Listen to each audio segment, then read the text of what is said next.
Good afternoon, everybody. I'm Donald Clark. I'm one of the acupuncturists here at CMI Fertility, CMI Healing Arts. How is everybody? I'm a smidge early today.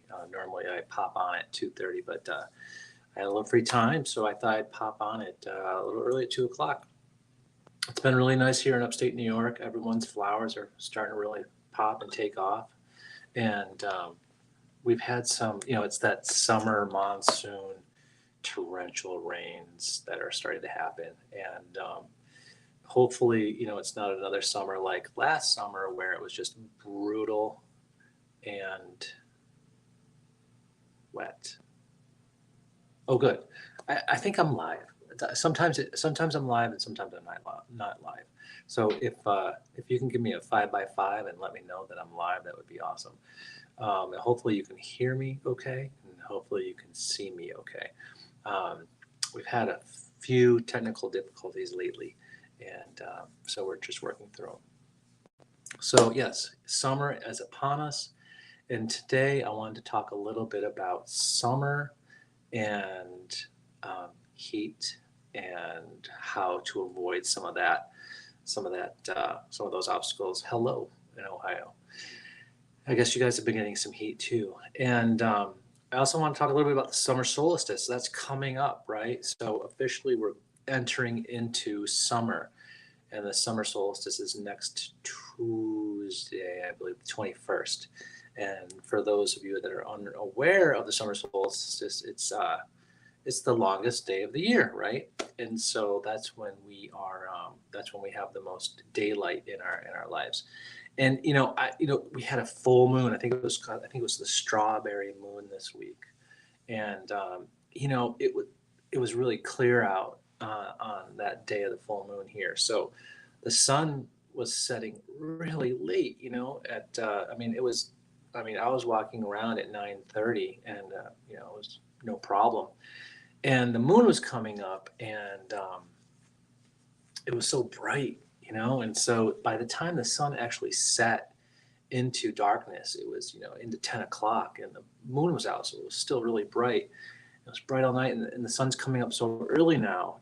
By 4:30, it's starting to get light out. So there isn't a lot of darkness right now. It's not like February, where it's this. I think it's February, where it's the winter solstice, where it's really dark, right? So it's so super bright out. So there's a lot of light in our lives right now, and the growing season is kicking off. And so the solstice is when, in Chinese medicine, when yin and yang are at their harmony, their balance, right? And so it's a good time to be balanced yourself. And going into summer, you've got heat, right, that we have to deal with. And that's the one thing that can accumulate in the body is heat. And we don't want that. So, some simple acupuncture techniques are really, really good at diminishing heat in the body. And so I encourage, we've talked about coming in for acupuncture 4 times a year, for every season change, it's a good time to have acupuncture. And as we move from spring to summer and the heat starts to accumulate, it's a good time to have acupuncture. So simple acupuncture treatment protocols can remove heat from the body so quickly. And if you're in a fertility cycle and you have meds, you are already dealing with some heat issues. So this is a good time to do all that, to do your acupuncture to relieve heat. And so as we move into the solstice, it's a good time to embrace the yang, right? The warmth, the sun, the light, the fire, right? Summer, have campfires. Relax around a campfire, and try to acknowledge or try to connect the season of summer heat yang with fire. Like you kind of start to understand the elements, the elemental aspects of the world or of the universe. In Chinese medicine, it comes down to 5 elements, and fire is a big one.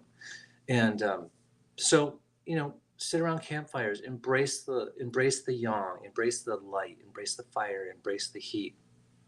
But be careful, because too much of anything is a bad thing. So at the same time you're doing that, protect your yin, right? Make sure you stay cool. Make sure you stay nourished. Don't dry out. Don't overheat. Don't burn up. So take that in and replenish your yin also.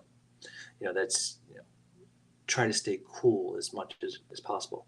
So summer, spring, summer, it's all about movement, right? It's not about just sedentary lives. It's about movement.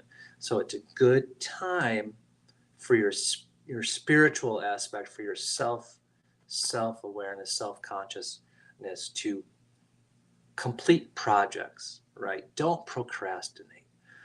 It's one thing to procrastinate in the winter because it's cold and it's snowy and you want to slow down. Things are hibernating.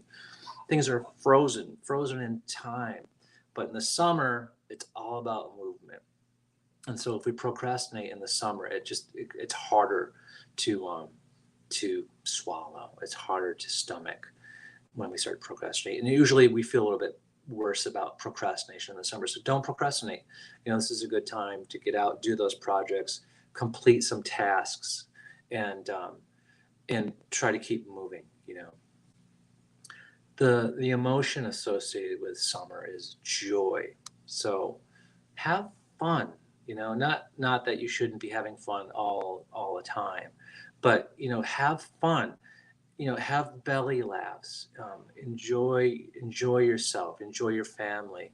Surround yourself with like-minded people. Surround yourself with people that want to have fun. That don't want to be negative, right? So this isn't the time for negativity. Turn the news off. Surround yourself with fun. In the summer, and I've learned lessons a lot from children. Excuse me, some coffee. Some of the lessons I've learned from children is that every day is a Saturday morning, and or every day is the weekend. So every day is full of excitement and adventure, and it should be too for us adults. We have to work, and we go through our work weeks, and we do our accomplishments. But this time of year, there's so much light so late, and even early in the morning, there's so much light. So we can get out there and we can go on adventures. We can go for walks. We can embrace the light. So every day should be an adventure. Don't lump it up to it's a work week. I'm in my pattern. I'm in my rhythm. And those are the rhythms we need to break. We need to shatter those rhythms, and invest in your health. It's a good time to do some preventative health measures.